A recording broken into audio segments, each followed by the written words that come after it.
Ho deciso di donare la quota a questa associazione perché, come dice una canzone, prima o poi gli altri siamo noi. Perché gli altri siamo noi. È stata questa la scelta di Irene. Anziché tenere per sé le buste della cresima, le ha raggruppate tutte e le ha donate ai veneti schiacciati dalla crisi. Così, con i genitori e la sorellina, è venuta a Rete Veneta e negli studi di Treviso ha portato il suo contributo a Mirella Tuzzato, raccontandolo così. In questo giorno importante, arrivato ad un'altra tappa della mia vita, ho deciso, dopo una lunga decisione, di donare il denaro che avevo speso per le bomboniere ad un'associazione che aiuta le persone in difficoltà economica. So che sono molte, ma il mio contributo sicuramente aiuterà a realizzare i propri sogni.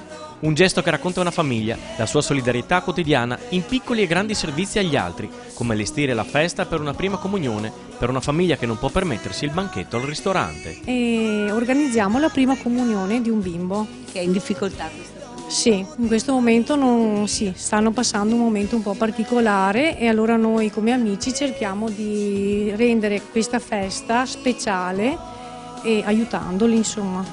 Cosa vuol dire aiutare un bambino, una famiglia? Perché tanta solidarietà nei vostri cuori?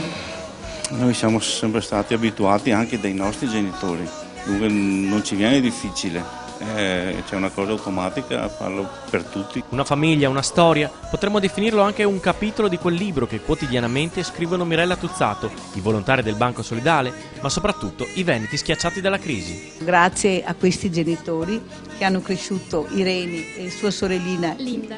in maniera bellissima, perché per noi è un segnale molto importante. Grazie di cuore ragazzi, grazie genitori, grazie di tutto.